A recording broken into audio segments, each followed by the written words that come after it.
Welcome to ChristiTutionalist Politics Podcast, aka CTP, in association with TheLibertyBeacon.com, and I am your host, Joseph M. Leonard, and that's Leonard.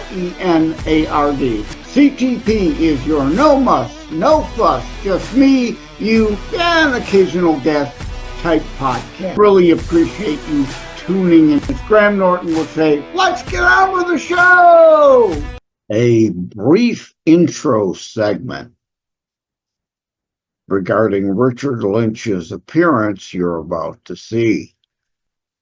Welcome to the show, Richard Lynch, again for the first time. Yeah, laughing. What does that mean? Right? Huh? Well, Richard and I recorded this episode in 2024 that was supposed to air right before the election. But then Richard released God and Trump tune, which set the cancel culture crowd after him. So he came back again to supplant that episode we could then put before the election, which, again, you can see that at ChristiTutionalist Politics Podcast, anywhere podcasts are heard. The God and Trump with Richard Lynch episode that came out just before the election. So we put that there, and now this one got put off till now. So, again, I joke. Welcome, Richard Lynch, again for the first time. I think that makes sense to you now. Hello, everybody. And first, before I introduce my guest, for those looking on BitChute, Brighteon, Rumble, or YouTube behind-the-scenes video, even though this is mainly an audio show, I do drop the behind-the-scenes video. You might be wondering, why am I wearing a Rick Springfield shirt, of all things, as opposed to what I normally wear? Well, I've got a singer-songwriter on, and so I have a Rick Springfield from his Shock, Denial, Anger, Acceptance Tour shirt that was handy. So I thought, well, that's at least in the spirit of this show. So I'm wearing that, and I know you're all thinking, I wish that I had Destiny's Girl. Well, to me, I think that's one of his worst songs. I get it. I know it's kind of clever and cute and musically catchy. And without that, he wouldn't have been able to go on to bigger and better, I can't talk. Bigger and better things like taking over the Effect show at MGM in Vegas when David Cassidy ended, and I saw the Rick Springfield version of Effects at MGM 5 times. So yeah, I'm kind of a Springfield fan, but I'm a big musical fan of all kinds of people, all kinds of different genres. But yeah, I thought I'd wear this shirt. That's why we have a musical guest. I thought I'd be in the spirit. So at any rate, having said that aside, welcome to the show, Richard, quote, the pin, unquote, Lynch. Hey, Joseph, thanks for having me. Yeah, and for those who that joke may have went past, and I'm not insulting my guest, I'm just having a little fun with his name because name association. If I joke around, hopefully it gets his name to stick in your head a little easier, right? Richard the Pin Lynch, as in linchpin, right? Makes sense, right? You nailed it. You got it. Yeah. I've had another singer-songwriter on also, Eddie, quote, Yuda, unquote, Man, obvious, right? You the man, obvious why I joked with his name like that. But yeah, Richard the Pin Lynch, singer-songwriter. So glad to have you. Like I said, I'm wearing Springfield, but yes, I am a Barry Gibb fan of the music, yes, but his writing, especially, he wrote and co-wrote with a lot of different people, a lot of different songs. People don't even realize he did. Also, in the notes, we're getting into it. Conway Twitter, not Twitter. Conway Twitty, growing up, yes, big fan of Conway Twitty. And you've got an album of covers, and your first single, Rest Your Love on Me, was penned by Gibb and Twitty, right? Correct. Barry Gibb wrote the song, and then Conway Twitty had heard a rendition of the Bee Gees, and he was completely impressed with it. So Conway, being the traditional artist that he was, kind of revamped it a little bit. And of course, Conway, every song Conway ever recorded was a huge #1 song, or at least a top 5 almost on everything.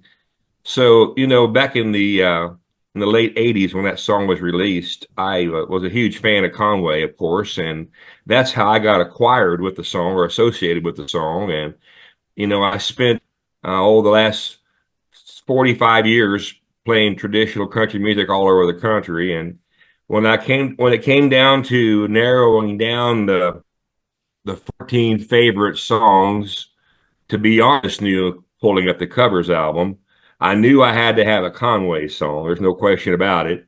And I always loved Conway's delivery and his passion. And I said, you know what? Let's go with a kind of a country and a middle of the road country pop song that really struck a chord with the country. And that's the direction I wanted to go with that particular Conway song. I want to back up a second.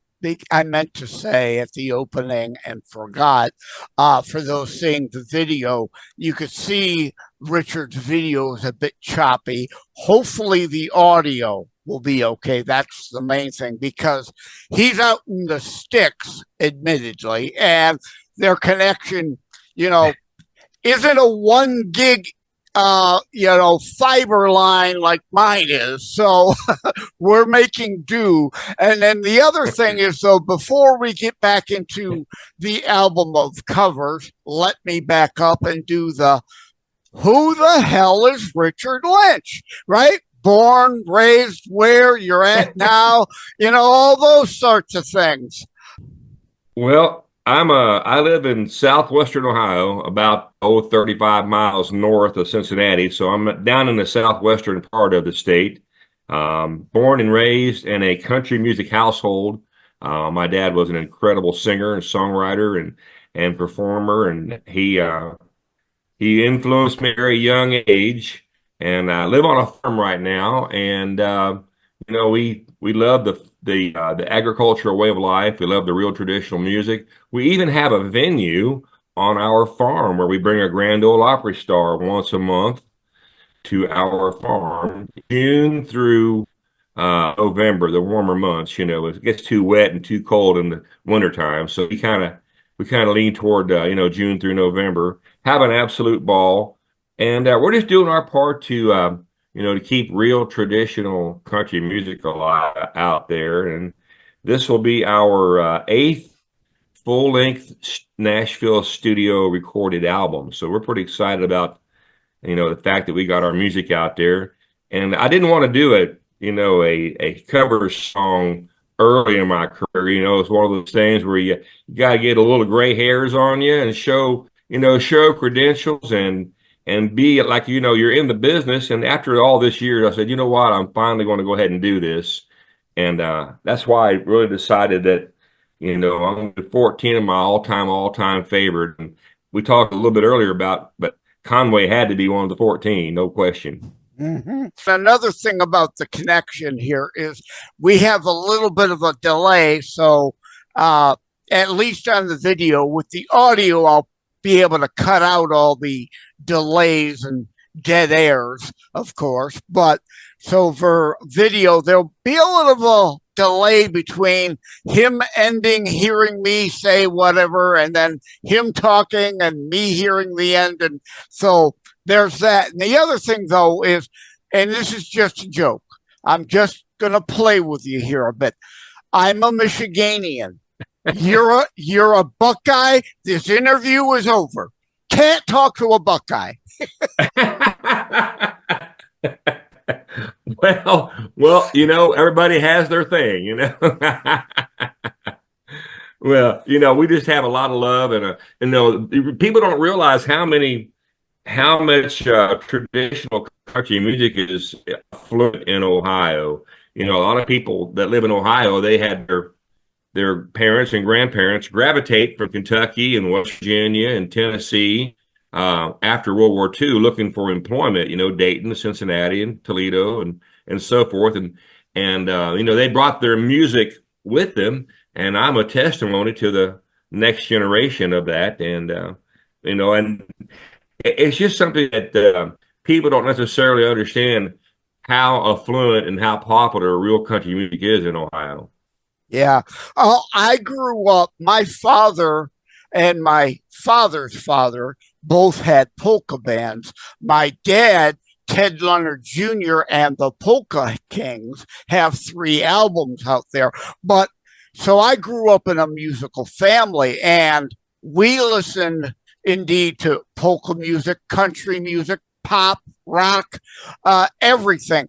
My mother was even into Motley Crue. So I grew up on everything. So I like everything. And I even wrote and recorded music in my early years, but never got a record deal like my dad. So that's why I'm now a podcaster and an author, not a recording artist like you.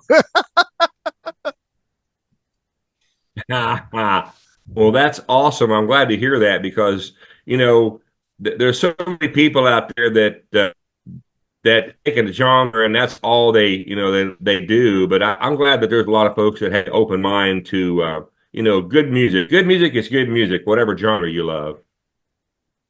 Oh, I say that all the time. Like, I'm not a fan of some people. Like, I call her Lady Gag Me.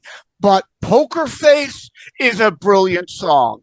I'm not a Miley Cyrus fan, but Wrecking Ball is brilliant. Well, I don't know if she wrote that or just recorded it, but it's brilliant, right?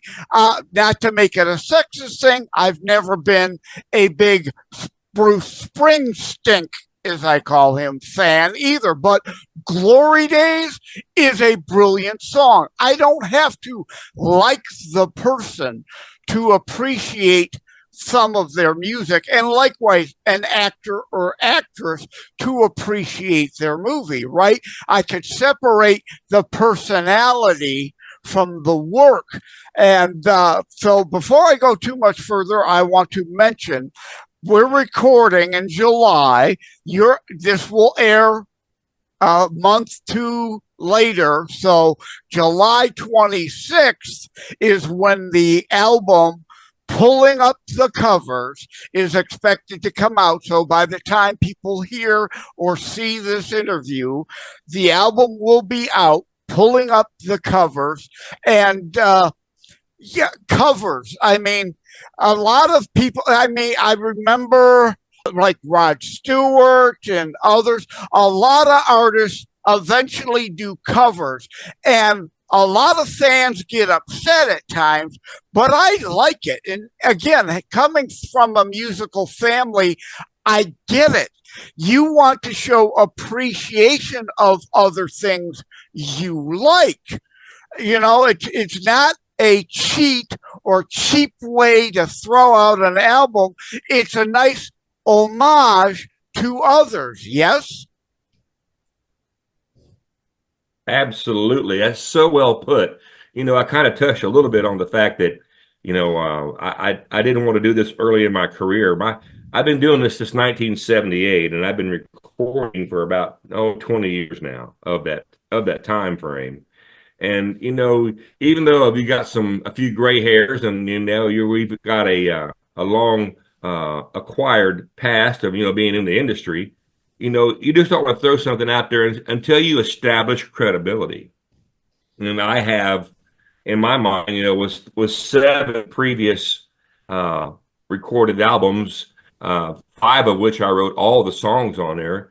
I just thought in my mind, my fans and the folks that's learning about me now, my new fans, would appreciate the fact that I have an appreciation for those older songs and basically my roots, to go back as a child and play some of the songs that I've loved as a child and just show appreciation for those. And the people that are hearing that song and the album are saying just that, how they appreciate the fact that we're, paying homage to those artists that you may or not hear anymore.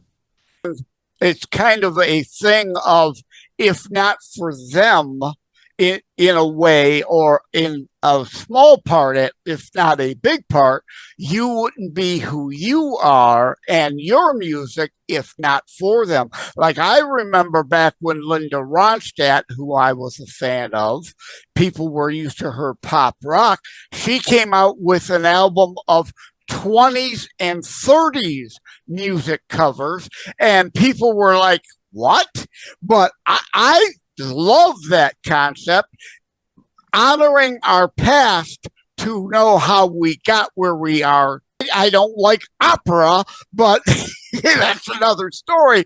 But yeah, it's nice to know, bring those back in a bit.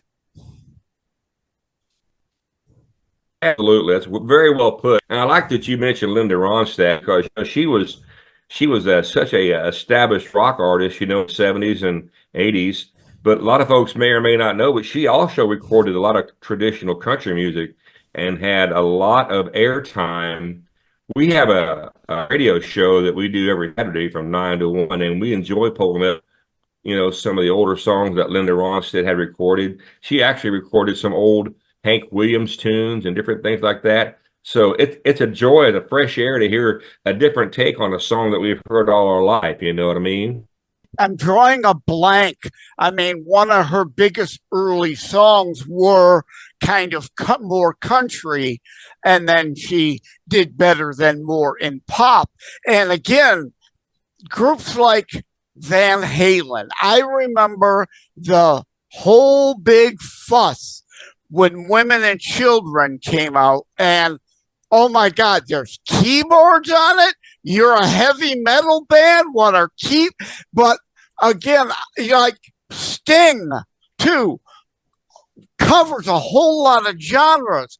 And as a former musician, I haven't picked up my guitar. In fact, I sold it off in 20 plus years.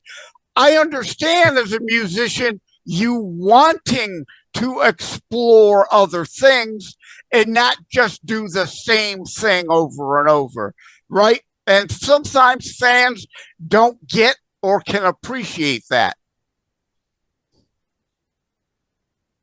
Well, that's very well said. And we just kind of touched on it earlier, but if we keep that appreciation for our music, and we can venture out as to what genres we like to venture into, but always keep that roots music. I never forget where I came from, and I love the fact that I was born in a country music household, and I just want to make sure that I can represent that music to my best ability, because really there's a whole lot of traditional country music fans out there still kind of hungry for that sound. Mm-hmm. And normally I wouldn't ask this question because, tell us the title of all the songs on your album. Wouldn't tell anybody anything because they're new, they don't know them. But in the case of a covers album, rattle off a few of the titles that are going to be on there that people are going to recognize. Well, there's if you're a traditional fan, there's a take on a Mel Tillis album called Memory Maker. There's a take on my take on a Johnny Rodriguez song called Riding My Thumb to Mexico. I remember that Ronnie song. Millsap song. I remember Johnny Rodriguez. Take on a Ronnie Millsap song. Oh yeah, Sorry. absolutely. Uh, Ronnie Millsap had his very first song in 1974, and it's called "That Girl Who Waits on Tables." And then I got a take on actually a Buck Owens. Buck Owens was a big influence of mine as a kid, and he had an early hit called "Made in Japan." I did a take on that one. And, just older artists that made such an influence on me. I got a take on a cut on a Merle Haggard song, "If We Make It Through December." A Oh, lot of love people that remember song. Merle Haggard, of course. Love that song. Love And it. then, and to conclude the album, is a 14 song track on here. The 14th song is entitled "Till the End." And Vern Gosdin and Janie Fricke had a cut on that particular song. And those are names that you're going to recall. Yeah. Oh, I even remember Vern Gosdin. A lot of people may say, who? But I know that name. And if people vaguely remember the Buck Owens name, if you've got any kind Yep. of amount of channels on your streaming or your dish or your cable service, you should be able to find reruns of the old Hee Haw. Watch an episode of Hee Haw to refresh who Buck Owens was. I loved all the people you mentioned.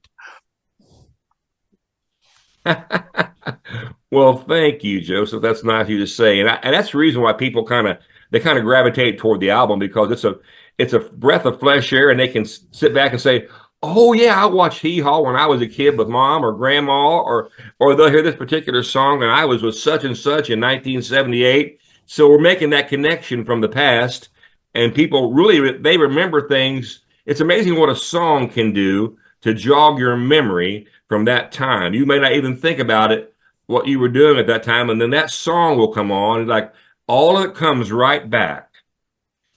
That is another perfect additional reason and benefit to do covers, because exactly that. Music is popular with most people because indeed they are a memory association mechanism. People may not remember where they were on what and what date that something may or may not, the moon landing, as we're recording, we're dealing with the anniversary of the moon landing. People who were around may or may not remember where they were when the moon landing came on TV. Some may not, but most people, you hear a song and it will indeed spur some sort of recollection of where you were, or at least what state, what age you were, and the things going on in your life at that time. So that is a great, another reason to do covers to help bring back wonderful memories. That's exactly right. And everybody can remember where they were when Elvis passed away, or everybody can remember when a certain activity happened in their life. They were getting married. Pick the the topic. But if during that time frame, if they can hear a song, they're going to remember that song from that time frame more than they will the event. Oh, hey, and your video got a lot clearer all of a sudden. So that's great. People can get a better actual shot of what you really look like if they're looking at the BitChute, Brighteon, Rumble, YouTube, behind the scene video channels. But again, this show is mainly audio carried on 20 plus platforms. But at any rate, so yeah, we're mainly an audio thing, and obviously music is, since the MTV age, of course, videos are now also associated with music that was always just an audio thing. Do you do any videos? Will there be a video of any of these songs? We haven't done any videos for the current album, but yeah, if you go to our website, richardlynchband.com, you can pull up a lot of our music and our previous videos from the past 6 or 7 albums or CDs that we recorded. They're on all the social media musical websites out there. So yeah, that's the best way to find out anything and everything about me. You go on richardlynchband.com, you'll learn more than you want to know about me. Well, I think we found out you're a Buckeye. That's all we need to know. Yeah. Well, I got a little Eastern Kentucky influence. That's where my dad was from. So I got a little bit of that Kentucky in me too. I think we hear that kind of in the accent. Yeah. Yeah. So. Yeah, a little Southern twang, maybe a touch there. Yeah, I get it. Yeah, I'm going to stick with Richard the Pinned Lynch, or it could be, and I don't mean this derogatorily, that some do, right, the term, Richard the Redneck Lynch, right? Redneck is an endearing term to people who understand what redneck is. It's blue-collar workers, farmers, people, roofers, people who actually their backbones help build this country. They're out there working hard. They wouldn't have that redneck and lobster arms if they weren't out there working hard. So a lot of people use it as a derogatory slang term. I think it's endearing. I'm with you, Joseph. The folks that put their boots on every day and go to work, and whether they're a farmer or a builder or pick an occupation, if they're a hardworking American, man, they have my hats off and I salute them. Amen. I'm absolutely with you on that. So tell us. Let's go to tell us a little. I know this is like asking, who is your favorite child? So, but what's one of your favorite albums or one of your favorite songs from another album that you really, really enjoy performing all the time? Go anywhere you want with that question. I think you get the gist of what I'm asking. Well, I appreciate the question. For me, being in the music business since 1978, I've recorded a lot and played so many live performances, but the most endearing, the most passion, the most enjoyment I get out of the music industry today is to take one of my songs that I created at the kitchen table, get in that studio and see it come to life and actually go into an album. And then it has, in your terms, a brother and sister or 12 brothers and sisters on that particular album, but they come from my heart. That is the most gratifying and the most self-rewarding aspect of the music business. Yes, I still enjoy playing live. We work an awful lot of shows around the country, but the most gratification at my age now is the fact that I can take a song, whether I write it or co-write it, and see it come to life, get in that studio and listen to those incredible musicians just absolutely feel the passion that I intended it to have. And I record a lot of my music at Beard Studios in Nashville. Those guys are absolutely phenomenal, from musicians to engineers to the system. It's just an incredible place to work. But I get the most enjoyment now out of writing my music. All right, you had kind of dodged it a little bit. So let me ask it in a converse sense, because again, coming from a musical family, writing and recording music myself and that, I've never had the experience like my dad. Ted Leonard Jr. and the Polka Kings toured all east of never really went west of the Mississippi, but all the states east of the Mississippi, they were all over the place. So I can get like and I've heard artists say this before, that, that song, whatever it is, it was great. But really, I'd love to take it out of the rotation, but the fans demand it every time. It's like, I'm kind of tired of doing that song, but we gotta do it. Do you have a song like that? Well, I do. I recorded an album called A Better Place album. Billy Yates was the producer out of Nashville. And there's a song on there called She's Got Me Drinking Again. It's an up-tempo, party-type song. And I mean, you can't sit still when you hear it. So wherever we play, that song has to be played because the folks that's been following us for years and years and years will not shut up until that song is played. We got to get up and dance, and they just have a ball. So I know what you're saying now. Yes, sir. Yeah, it's like Jimmy Buffett, R.I.P. brother, going to doing one of his gigs and not doing Margaritaville, right? Whether he would want to or not, he knows he had to do it. Exactly. So yeah, I'm picking up what you're setting down now. Right. Oh, at any rate, I'm going to go ahead and start to wrap this up because if the shows are too long, fewer people will listen or watch, right? So yeah. I'd rather do a short time with you and reach more people, quality, not quantity. I agree. Definitely a more quantity of audience by doing shorter. So you already mentioned RichardLynchBand.com, and of course, that will be in the show notes.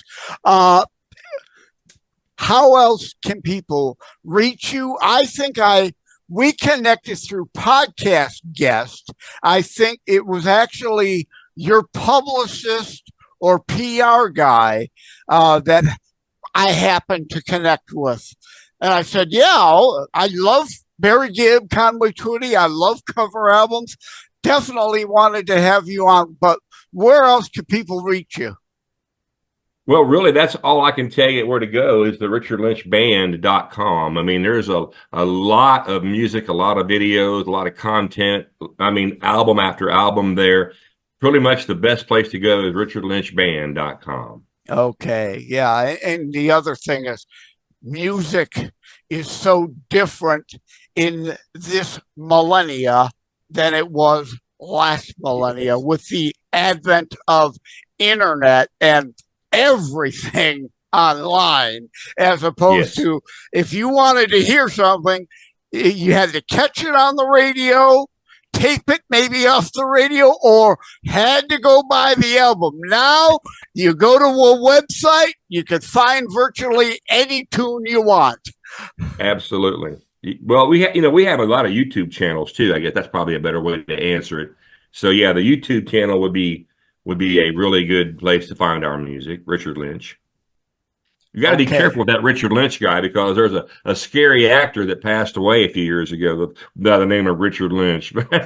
So we got Richard Lynch Band. That's why we distinguish everything. I'm glad you said that because as an author, my books have Joseph M. Leonard on them as the name, right? That is my name. It's not a pseudonym, a pen name, or a nom de plume or anything like that. But there is a Joseph Leonard spelled the same because my name looks French, but it's not. It's Leonard without an O. So I had to put the middle initial in there to indeed make that distinction and differentiation.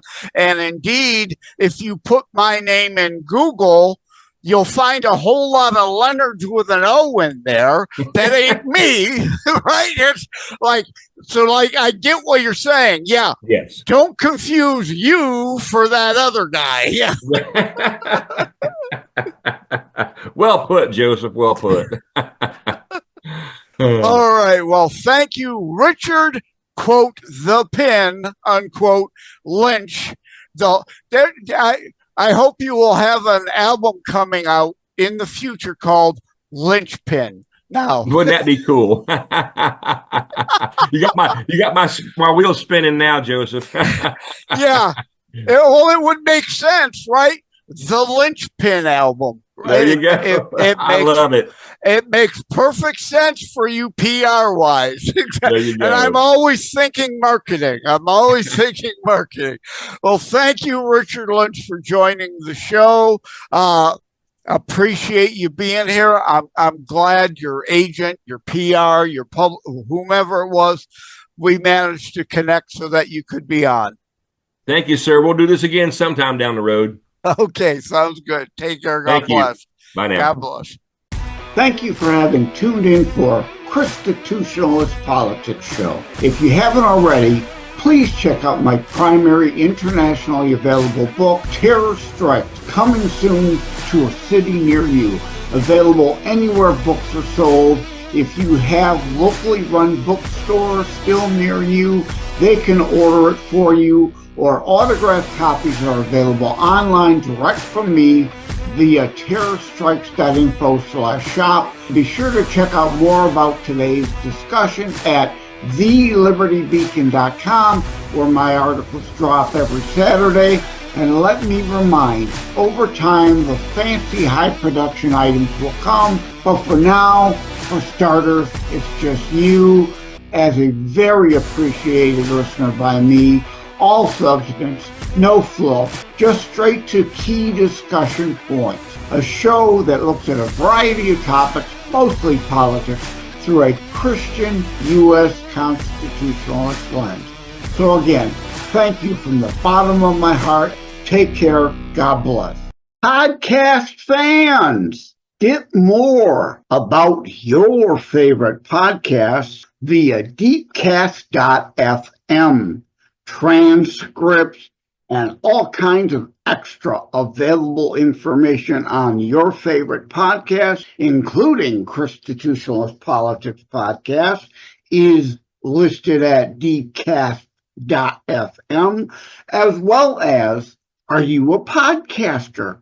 Well, you can claim your free listing and more via DeepCastPRO. Check out tinyurl.com/DeepCastPRO for podcasters for your free listing, and that's the number 4 in there. tinyurl.com/DeepCastPRO for podcasters, the number 4, DeepCastPRO, the number 4 podcasters via tinyurl.com extension. Take care, all. You gotta check them out. Get more out of your podcast, whether you're the podcaster or the podcastee. Yeah, I think I just invented that word. Just wanted to give a brief shout out and thank you to all the folks on iHeartRadio, Player FM, being 2 in the top 3 platforms that my show, ChristiTutionalist Politics, is most often listened. So thank you all. Take care. E pluribus unum. For those who never learned it in history class, E pluribus unum, Latin motto for the United States, from many one. Now, I hope I get everything in today, because normally you see me waving around notes on the behind the scenes, but I don't have the notes today, but I've got thoughts rummaging in my head, so I'm hoping to all spew from the brain through the mouth out to you. First, foremost. Okay. Skype just hiccuped. I hope we're okay. Welcome to another show of ChristiTutionalist Politics podcast.